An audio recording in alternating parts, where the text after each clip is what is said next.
بعد استغلال الذباب الإلكتروني الجزائري لفضيحة نشر المغني الفلسطيني عزيز صبيحة لفيديوهات يظهر فيها مع فتيات ونساء مغربيات داخل منازل يقوم بكرائها في مدن مغربية بغرض الاستغلال الجنسي للسخرية من المغاربة، لم يمهل صبيحة الجزائريين كثيرا ليصدمهم بما لم يتوقعوه. وتداول نشطاء مغاربة مقطع فيديو يظهر فيه عزيز صبيحة وهو يتفاخر بغزواته الجنسية مع الجزائريات، وتحديدا بمدينة وهران التي كان يقيم بها في وقت من الأوقات. وقال صبيحة أنه كان يقيم في منطقة أندلس المتواجدة بجانب البحر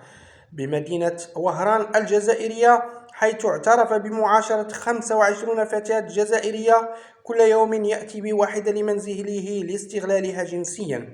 وأضاف المغني الفلسطيني المثير للجدل أنه كلما أتى بفتاة جزائرية لمنزله ادعى كونها خطيبته قبل أن يبرر غيابهن عند سؤاله عنهن بكون تلك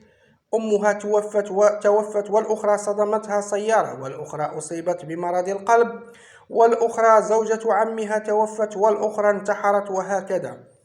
ما فجره المغني الفلسطيني من فضائح جنسية في وهران سبق وكشفه الشيخ الجزائري بالخير طاهر الإدريسي إمام مسجد القدس بوهران وعضو مجلس الإفتاء بوزارة الشؤون الدينية والأوقاف الجزائرية، والذي يفضح الطاب المسكوت عنه بخصوص انتشار السياحة الجنسية بالجزائر وخاصة بحي العقيد لطفي وأحياء أخرى بذات المدينة، مشيرا في خطبة الجمعة إلى أن كثيرا من مساكن حي العقيد لطفي باتت بيوتا للدعارة المفتوحة، ما اضطر بعض العائلات